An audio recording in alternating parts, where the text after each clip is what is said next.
pagsisigaw ko. Ate! Sigaw rin ni Diday. Kararating lang nito kasama ang kanyang mga kapatid at ina. Diday! Huwag kang lumapit dito! Huwag kayong lumapit! Baka madamay kayo rito! Pigil ko dahil lalapit na sana sila sa akin. Ayokong madamay pa sila. Sumama ka na lang sa amin para walang masaktan. Sasama ako sa inyo. Huwag niyo lang sasaktan mga tao rito. Mauha kayo. Pagmamakaawa ko, hinila nila ako at ipinasok sa loob ng isang puting van. Narinig ko pang pagtawag at pagsigaw ni Diday. Tinagpan ng mga itong aking mga mata. Saan niyo ako dadalhin? Mauha naman kayo sa akin. Wala kayong makukuha sa akin. Mahirap na ako ngayon. Hindi niyo ba nakita? Nakatira ako sa tabi ng kalsada. Pakausap ko sa mga ito. Manahimik ka na lang. Huwag mo na sayangin ang laway mo dahil kahit anong pakausap mo, hindi ka namin pakakawalan. Napapikit na lamang ako. Sunod-sunod na kamalasan na yata nangyayari sa akin. Ano bang ginawa ko para pahirapan ako ng ganito? Maya-may naramdaman ko ang paghinto ng van. Hinawakan na naman ng mga ito ang braso ko. Kabadong-kabado ako sa mga oras na ito. Hindi ko alam kung nasaan ako. Tanging dilim lang ang nasisilayan ko dahil nakatakip ang aking mga mata. Vivian! Lumakas ang tibok ng puso ko nang marinig ang boses ni Manang Lucy. Tama bang narinig ko? Hindi ba ako nagkakamali ng narinig? Boses iyon naman ng Lucy. Vivian, mabuti naman nandito ka na. Naramdaman ko na lang ang pagyakap nito sa akin. Manang Lucy, kaya po ba talaga yan? Nanginginig ang boses ko. Kanina lang sobra-sobra ang kaba na nararamdaman ko pero ngayon nang marinig ko ang boses ni Manang Lucy ay tila nawala ang lahat ng kaba ko. Oo, ako nga ito, iha. Nakahinga ako nang maluwag na makonfirm ko na siya nga ang yumayakap sa akin. Manang Lucy, take her to her room now. Ayoko makakita ng taong grasa sa pamamahay na ito. Narinig ko ang boses ni Kuya Miggy. Inutosan niya si Manang Lucy. Siya pala ang may pakana nito. Napakawalang puso. Paano niya nagawang utusan ng mga tauhan niyang sapilitan akong kunin at kahit pamasaktan ako, madala lang sa kanyang harapan. Opo, Senyorito Miggy. Tinanggal ni Manang Lucy ang piring sa mga mata ko. Halika na, iha. Pasok na tayo sa loob. Tingnan mo itsura mo. Ano nangyari sa'yo? Bakit ganito't puno ng putik ang damit mo? Mahabang kwento po, Manang. Hinilan niya na akong papasok sa loob hanggang sa pag-akyat sa itaas. Dumiretso kami sa kwarto ko. Ang sabi ng kuya mo, maligo ka raw at magbihis. Alam mo naman yung kuya mo, may saltek. Sige po, Manang Lucy. Pumasok ako sa banyo. Nagtagal ako sa bathtub para mag-isip. Anong dahilan? Bakit pa niya ako ibinalik dito? Bakit kailangan niya pa akong hanapin? Gayong ito naman ang gusto niya. Ang mawala ako sa paningin niya at wala siyang kahati sa mamanahin niya. Vivian? Tapos ka na ba? Narinig ko sigaw ni Manang sa labas ng banyo. Bumaba ako sa bathtub at nagpakasawa naman sa shower. Hindi ko sinugod si Manang kaya panay ang pagtawag nito sa labas ng banyo. Vivian, tapos ka na ba? Si kuya mo nagagalit na. Bakit ang tagal mo? Panay ang pagsigaw ni Manang sa labas kasabay ng pagkalampag nito sa pintuan ng banyo. Manang, sandali na lang po. Mas tinagalan ko pa ang pagtambay ko sa banyo. Alam ko naghihintay si Kuya Miggy kaya aasarin ko pa ito. Vivian! Napalingon ako sa pintuan ng banyo nang marinig ang dumatagundong na boses ng fake brother ko. Galit na tinatawag ang pangalan ko. Lalabas ka ba dyan o papasukin kita dyan sa banyo? Nanlaki ang mga mata ko sa banta nito. Pinatay ko ang shower at binalot ang katawan ng towel. Vivian, lumabas ka na dyan, iha! Narinig ko naman ang tila pabulong ni Manang sa labas ng pintuan. Mukhang wala sa labas si Kuya Miggy kaya binuksan ko ng pintuan para lumabas. Ay, mabuti naman natapos ka na. Tinatakot mo kung bata ka. Kala ko kung ano na nangyayari sa'yo sa loob ng banyo. Tinapik pa ni Manang ang braso ko. Naliligo lang po ako, Manang. Sagot ko. O siya, itong susuot mo. Binigay sa akin ni Manang ang isang manipis na mukhang pantulog. Hindi ko alam kung anong tawag sa pantulog na ito. Mukhang ito yung sinusuot ng babae kapag bagong kasal at oras ng honeymoon. Napanood ko lang iyon sa TV. Manang? Sigurado po ba kayo na itong susuot ko? Nasaan na po mga damit ko? Wala na mga damit mo. Ipinatapon na ni Senyorito. Akala ko nga itinapon niya na dahil ayaw ka na niyang pabalikin dito pero pinagtataka ko. Pinahanap ka naman pala niya sa kanyang mga tauhan para ibalik dito. Hindi po ako nagsusuot ng ganito, Manang. Wala na po bang iba? Ay naku, hindi ko nga alam dyan sa kuya-kuyahan mo kung bakit yan nagbinigay niya sa akin. Yan daw isuot mo dahil kakausapin ka niya mamaya. Tila pabulong na sabi nito sa akin. Kakausapin? Bakit kailangan ko magsuot ng ganito? Ewan ko ba talaga dyan sa kuya mo? Alam mo yung kuya-kuyahan mo? It smells something. Something. Ano nga ba yun, anak? Something isda? English ng isda? Fish? Oo, fishy, iha. I smell something fishy dyan sa kuya mo. Dagdag pa na bulong ni Manang sa akin. Sa halip na kabahan ay natawa na lang ako dahil sa kalokohan ni Manang Lucy. Ano nga pong tawag sa damit na ito, Manang? Tanong ko dito. Ano nga ba? Teka, iha, nasa bokabularyo ko lang yan eh. Mukhang nakalimutan ko na. Tila nag-iisip na sabi ni Manang sa akin. Ay, naalala ko na, iha. Lenji. Oo, lingerie yan. Yun, anak. Sinusuot yan kapag sa oras ng honeymoon or kapag naglalabing-labing ang mag-asawa. Panunokso ni Manang sa akin. Natahimik naman ako dahil alam kong namumula ako dahil nangiinit ang aking mga pisngi. Maya-maya lang ay bumukas ang pintuan. Iniluwa mula doon si Kuya Miggy. Sa akin kaagad dumiretso ang kanyang paningin. Hindi pa ako nakakabihis at tanging tuwalya pa nakabalot sa aking katawan. Libas sa loob, Manang. Utos dito kay Manang. Ako naman ay kaagad na tumalikod para magbihis. Hindi ko kaya mga titig dito sa akin kaya magbibihis ako kahit pa napakanipis at ikli ng damit na isusuot ko. Narinig ko naman ang mga hakbang ni Manang palabas. Bigla akong kinabahan dahil kaming dalawa na lang dito sa loob ng kwarto ko. Meron ako nakitang isang damit sa dressing room kaya yun ang sunuot ko. Buti na lang talaga meron pang isang natira. Pagkatapos ko magbihis, wala naman ako narinig na ingay sa labas kaya buong akala ko'y wala na ang lalaking kanina lang ay tinalikuran ko para pumasok dito sa dressing room para magbihis. Ngunit paglabas ko ng dressing room, napalundag ako sa gulat dahil natambangan ko na nakatayo pa rin doon si Kuya Miggy. Hindi pa pala siya lumabas. Mariingkon din namang aking dibdib dahil sa kaba at pagkagulat. Kuya Miggy, anong ginagawa niyo dyan? Kala ko'y lumabas ka na. Napatitig ito sa akin nang matagal bago ito naglakad palapit sa akin. I almost waited here for 20 minutes. Mas lalo niyang tinitigan ang suot ko. Bakit yan ang suot mo? Hindi ba't binigyan ko si Manang na may susuot mo? Napalunok ako. Hindi ko susuotin yung binigay mo. Masyadong manipis at isa pa, kapag sinabi kong yun ang susuot mo, yun ang suot mo. Huwag kang mag-inarte. Magbihis ka ulit. Mautoridad na utos nito sa akin. Ha? Natulala ako. Lumakas na naman kasi ang boses nito. Move now, Vivian. Maybe you want me to dress you up? Pero bakit kailangan kong magsuot ng manipis at napakaikling dahil gusto ko? Now, go back to the dressing room and get dressed. Muli niyang utos sa akin habang nakaturo sa pintuan ng dressing room. Nanginig ang tuhod ko dahil sa takot. Hindi ko alam kung susundin ko ba ang utos niya o tatakbo na lang palabas ng silid na ito.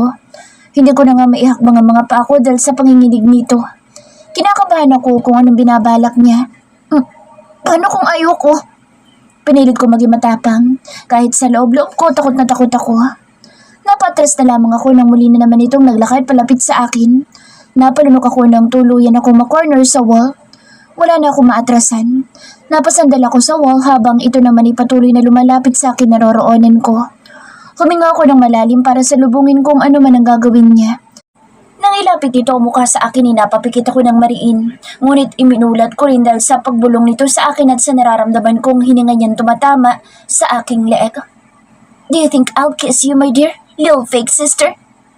Bulong nito sa akin. Nagtayuan ang aking balahibo. Habang nanonood naman sa ilong ko ang amoy bubblegum na hininga nito. Nang makabawi, itinulak ko ito. Are you going to get dressed? Or I'll strip you so I can dress you up? Choose. He grinned. Mas lalo akong kinabahan habang nakatingin sa nakakatakot niyang mga tingin sa akin. Magbibihis na ako. Pumayag na lang ako sa gusto niya.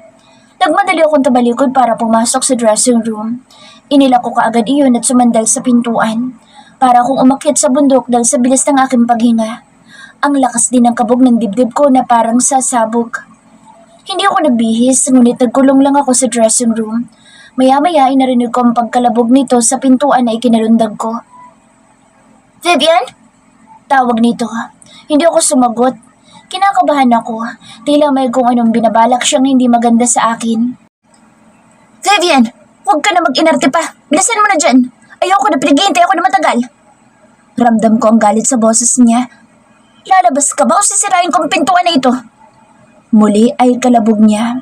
Gumalaw ako para magbihis. Habang nagbibihis ay sunod-sunod namang tumulo ang luha ko.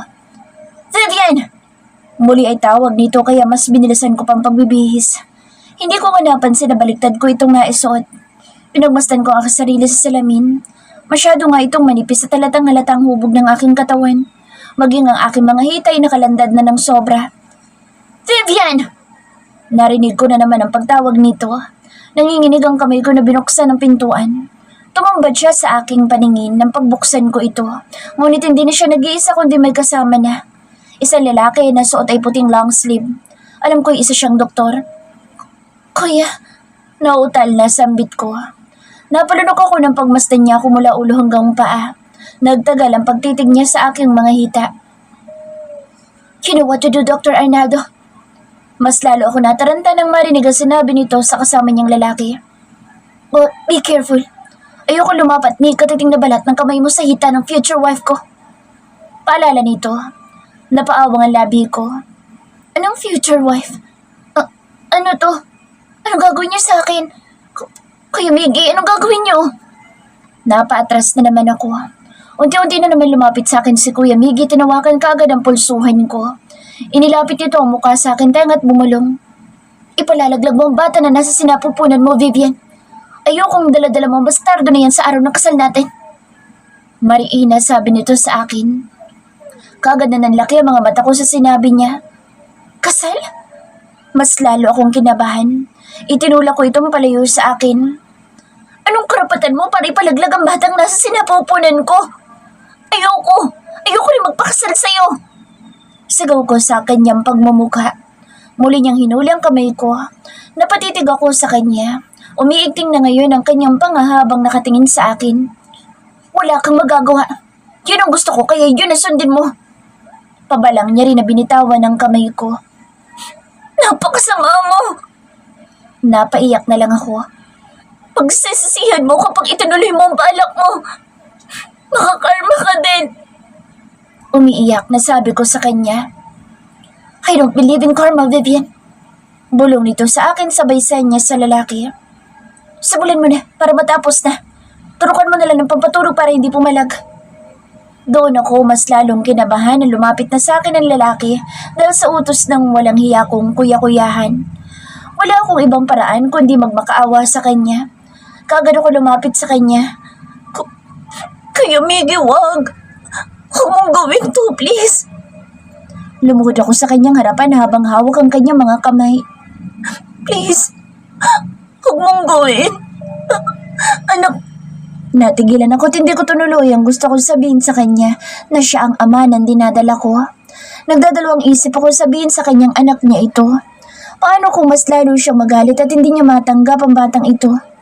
May posibilidad pa rin na itutuloy niya pa rin ang pagpapalaglag sa batang ito. Muli akong tumingala sa kanya. Puno na ng luhang aking mga pisngi. Kuya, please. Nagmamakaawa ko, please. Huwag mong gawin to. Sabihin mo lang kung anong gusto mo na gawin ko, gagawin ko. Hayaan mo lang ang batang nasa sinapupunan ko. Umiiyak na pagmamakaawa ko sa kanya pero tila saradong isip niya at tila wala din siyang kahit na konting awa na nararamdaman para sa akin. Buo na desisyon ko, Vivian. Bumagsak ang mga balikat ko sa kanyang pasya. Napatingin kaagad ako sa doktor na nagpatuloy na lumapit sa akin. Napailing-iling ako nang hawakan nito ang braso ko. Muli kong tinignan si kuya na papalabas ng pintuan. No, please. No. Iiling-iling na pagmamakaawa ko sa lalaki ngunit nang makita kong inilabas na dito ang injection ay nawalan ako ng lakas dahil wala ng pag-asang maliligtas ko ang batang dinadala ko. Unti-unti ako nangina pagkatapos niya akong maturukan. Third person's POV. Nakahanda na lahat ng gamit na gagamitin para sa pagpapalaglag ng baby.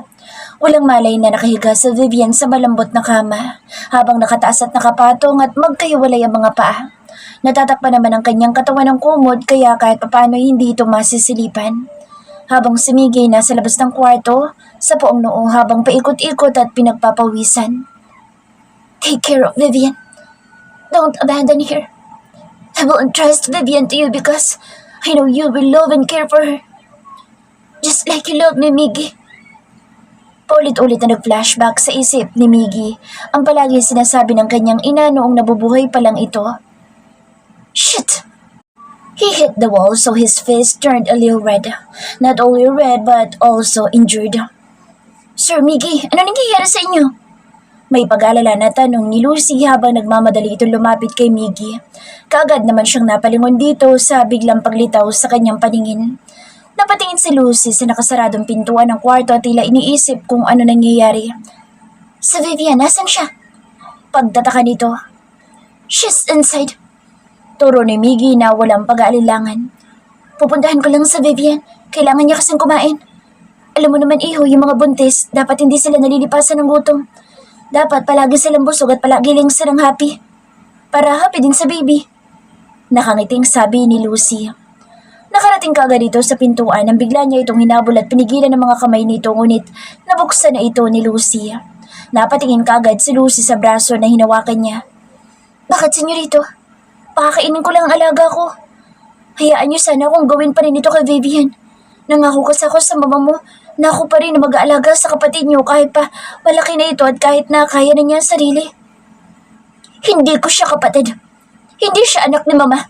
In short, wala siyang halaga. Grabe ka naman sa kapatid mo, Sir Miggy.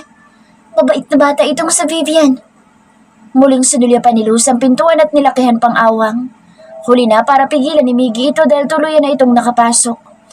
Nanlaki ang mga mata ni Lucy na makitang nakahiga sa Vivian at walang malay, habang nakikita naman niya sa paanan nito ang lalaking may inihahandang mga kagamitan para sa pagpapalaglag. Diyos ko! Ano to? Anong gagawin niyo kay Vivian? Sa hindi inaasahan ay napasigaw si Lucy. Manang, huwag kang mangingialam dito. Labas ka sa mga desisyon ko. Muling hinarap ni Lucy sa Miggy. Anong plano niyo, senyorito? Napailing si Lucy na maisip ang hindi ka nais-nais na nababasa niya sa mukha ng binata. Huwag mong sabihing ipalalaglag mo ang bata. Mas lalong nanlaki ang mga mata ni Lucy dahil hindi siya nagkakamali sa kanyang mga naiisip na maaaring gawin ni Miggy. Diyos ko, kasalanan ang gagawin mo, Miggy! Hindi na nagpaligoy-ligoy pa si Lucy kundi takbuhin ang kinaroroonan ni Vivian. Manang! Inis na sigaw ni Miggy. Huwag kang mga alam dito! Lumabas ka na, pwede ba? Galit na sigaw ni Miggy. Napailing si Lucy. Hindi ako aalis dito. Kasalanan ang gagawin mo.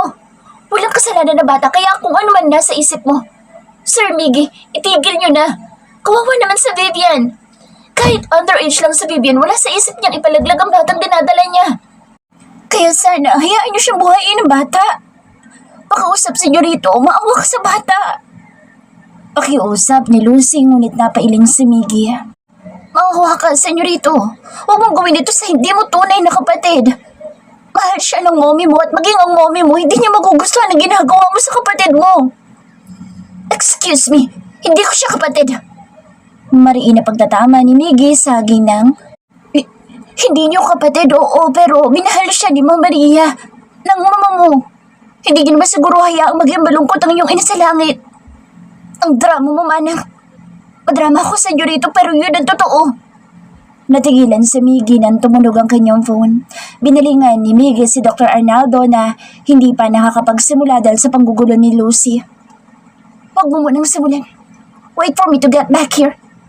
Bili ni Miggy kaya napahinto si Dr. Arnaldo. Vivian's POV.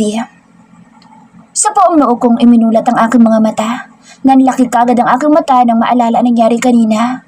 Kaagad kong hinaplos ang aking tiyan at napaluha na lang. Nanlabo kaagad ang mga mata ko dahil sa bilis ng pagkalat ng aking mga luha. Parang walang nangyari dahil nakahiga lang ako sa kama. Siguro'y tapos na. Tapos na ang masamang binalak ni Kuya Miggy sa akin. Wala na ang baby ko. Wala na siya. Huwag kang magdrama dyan. Kaagad kong binalingan ang kabilang side ng aking kama. Nanlalabong aking paningin kaya hindi ko masyadong maaninag kung sino man nakaupo roon. Pero kilala ko ang boses na iyon hanggang sa unti-unti ko itong nasilayan. Kuya Mig, hindi kita kapatid kaya pwede ba? Tigilan mong katatawag sa akin na kuya. Alam mo, naririnig din ako dyan sa boses mo.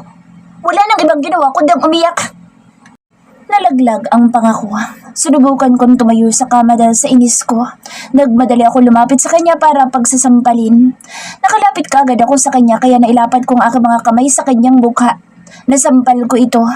Sa wakas nagawa ko. I hate you! I hate you! Wala kang puso! Ano mo nagawa sa isang batang walang kamuwang-muwang? Pagsisigaw ko sa kanyang pagmumuka. Nahawakan niyang kabay ko at mariin na pinisil ito. Dahil sa ginagawa mo, maaaring mawala ang baby sa sinapupunan mo. Sabi nito na ikinatak ako. Anong ibig mo sabihin? Isa lang ang ibig ko sabihin, Vivian. Kung matalino ka, maiintindihan mo yun. Pinag-aral ka pa naman ni Mama sa isang sikat na universidad pero hindi mo ginagamit ang utak mo. Sabi nito na ikinaawang ng labi ko. Anong ibig niya sabihin? Dahil sa sandaling pananahimik at pagkaawang ng labi ko, inamalayan ko na lang ang pagbigay niya ng isang papel sa akin. Inilipat niya iyon sa kamay ko. Tinitigan ko iyon. Ano to? Kuryosong tanong ko. Check it out or read it to find out. Use your fucking mind, Vivian. Tinitigan ko lang iyon. Hindi man lang ako gumalaw para basahin kung ano man na nakasulat roon. Sign it. Utos dito. Napatingin na naman ako sa kanya. Bakit ko pipirmahan to? Sa pagkakataong iyon ay tinignan ko at binasa na rin. Sa ibaba ng papel ay may pirma niya roon. Pareho namin pangalan ang nasa ibaba. Pirma ko na lang ang hinihintay nito. Isang marriage contract ang hawak ko. Anong ibig sabihin nito? Bakit kailangan kong pirmahan ito?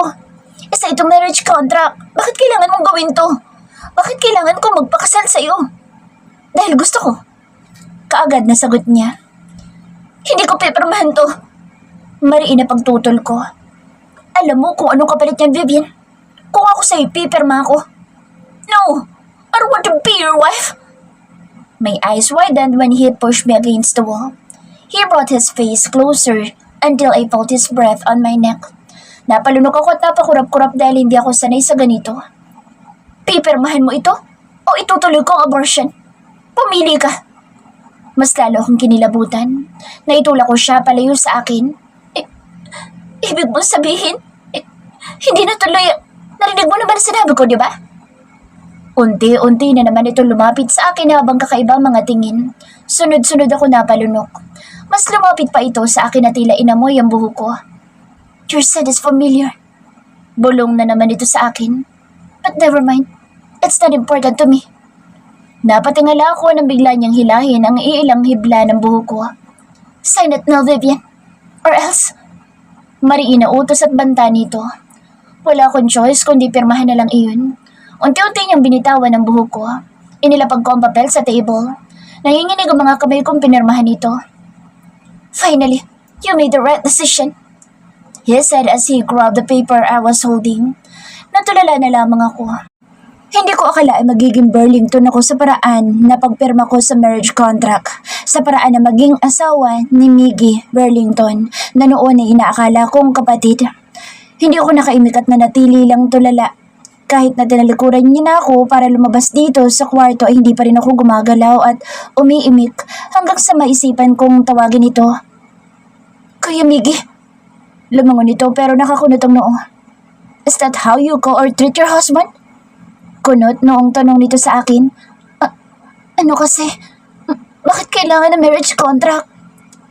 Paano ko pag nalaman nilang kuya-kuyahan ko noon ay naging asawa ko na ngayon? Naguguluhan na tanong ko sa kanya. Kaya nga dapat walang makakaalam. Don't try to tell your friends, Mrs. Burlington. Anyway, I don't want my wife to call me kuya. Stop calling me that because you are now my wife. So good luck. It's not easy for you to be my wife. Palala nito sabay talikod sa akin. Napaawag na lang ang labi ko habang pinagmamasa ng kanyang likod palabas sa pintuan nitong kwarto. Hanggang sa mawala siya sa aking paningin. Hindi pa rin ako makapaniwalang mag-asawa na kami ngayon. Nabulabog ang tulog ko dahil sa ingay na parang sinadyang paingayin ng mga gamit dito sa kwarto. Minulad ko ang aking mga mata habang kusot-kusot ito. Nasilayin ko ang dalawang lalaki dito sa loob ng kwarto ko. Sino kayo? Napabalikos kagad ako mula sa aking pagkakahiga. Bigla akong kinabahan. Ano bang ginagawa nila dito sa kwarto ko? Bakit kailangan nilang kalampagin ang anuman na gamit dito sa kwarto ko? Mabuti naman nagising na kayo. Sabi ng isang lalaki. Sino kayo? Pag-uulit ko habang napapaatras sa headboard. Pinuutos sa amin ni Boss Miggy na sunduin kayo para sa pupuntahan nyo. Sunduin? Saan? Bakit kailangan nyo pa akong sunduin? Wala naman akong pupuntahan sa araw na ito. Gulong-gulo na tanong ko. Kailangan nyo na magbihis para maaga po tayo makarating sa Manila. Senyorita. Senyorita? Ako? Turo ko sa sarili ko. Yes, madam. Gulong-gulo ako sa mga nangyayari. Yung natutulog ka pero pagising mo may dalawa ng lalaki na nasa harapan mo. Hindi ako sasama sa inyo. Hindi po kayo pwedeng tumanggi. Utos po ito no, Boss Miggy. Kapag pubalag po kayo, mapipilitan kaming gawin ang gusto namin. Gawin para sumama lang kayo. Ano? Maya-maya lang ay bumukos ang pintuan at mula doon ay pumasok si Manang Lucy. Gising ka na pala, Iya. Magbihis ka na. Huwag ka matakot. Utos yan ni Miggy. Paliwanag ni Manang sa akin. Sinanyasa naman niya ang dalawang lalaki na lumabas. Ako na bahala sa kanya. Bili ni Manang sa dalawa. Nang makalabas ang dalawang lalaki, kaagad kong tinanong si Manang Lucy. Manang, ano po nangyayari? Saan po nila ako dadalhin? Huwag ka na umangal, Iha. Dadalhin ka nila sa saltik mong kapatid. Asawa. Hindi ba't pumirma ka kahapon sa marriage contract? Ibig sabihin, asawa mo na siya ngayon. Naalala kong kasunduan namin ni Kuya Miggy, pero hindi ko naman nakalaing aalis pala ako dito sa bahay na ito. Saan po nila ako dadalhin, Manang? Ayoko pong umalis dito. Kinakabahang sabi ko. Huwag ka mag-alala. Nag-usap na kami ni Senyorito kahapon. Pumayag siyang kasama ako sa pagdadala niya sa iyo sa Manila. Kaya huwag ka na matakot. Ililipat ka lang niya sa bahay niya sa Manila. Niyakap kaagad ako ni Manang kaya naging kalmado rin naman ako. Nawala ang takot at kaba sa dibdib ko. Ano naman kaya naghihintay ng kapalaran ko doon sa Manila? Bakit pa kailangang ilipat niya ako sa kanyang bahay sa Manila? Manang, kinakabahan ako. Nalalamig ang kamay kong hinawakan ng braso ni Manang Lucy. Hindi ko alam kung bakit ako kinakabahan. Huwag kang kabahan, kasama mo naman ako. Tinapik niya ang balikat ko. Paano na po ang pag-aaral ko, Manang? Paano na po ako ngayon? Huwag mong isipin niyan. Hindi ba dapat ang asawa mo mag-isip niyan? Hayaan ka ba niya maging miserable? Kaya ka nga niya pinakasalan dahil mahal ka niya. Natigilan na lang ako bigla sa sinabi ni Manang saka napangiti ako nang wala sa oras. Kapag kasama ko ito, hindi pwedeng hindi ka mapapangiti dahil sa mga biro. Mabuti na lang talaga pumayag ang fake brother ko na sumama siya. Hindi niyo po ako mahal, Manang. Nakalimutan niyo na po ba? Sabagay, hindi niyo nga pala alam na muntik ka niyo na ipalaglag ang dinadala ko. Malungkot na sabi ko. Alam ko, Iha. Nandoon ako habang wala kang malay. Halos hindi ako makapaniwala sa sinabi ni Manang sa akin. Nandoon pala siya nung time na wala akong malay. Ano po nangyari, Manang Lucy? Bakit po hindi tinuloy ni Kuya ang... Mayroon tumawag sa kanya. Putol ni Manang sa pagsasalita ko. Sino? Pagtatakang tanong ko. Hindi ko alam, Iha. Alam mo, sana talaga naging marites na lang ako para naman nalaman ko kung sino itong tumawag kay Senyorito. Sana sinundan ko siya eh. Pero hindi ko ginawa. Ay naku, ang hina ko talaga, Iha. Bigla na naman ako natawa sa sinabi nito. Hayaan niyo na lang po, ang mahalaga. Hindi po itinuloy ni Kuya ang pagpapalaglag sa baby ko. Habang hinahaplos ko ang aking tiyan. Sino nga ba talaga ang manong batang dinadala mo, Iha? Natigilan ako sa tanong ni Manang. Sasabihin ko ba sa kanya o pananatilihin ko na lang ilihim ang lahat? Hindi niyo po kilala, Manang? For the second time, nagsinungaling na naman ako. Hindi na rin naman na namilit at nagtanong pa si Manang. Napatingin ako sa labas ng huminto ang van na sinasakyan namin.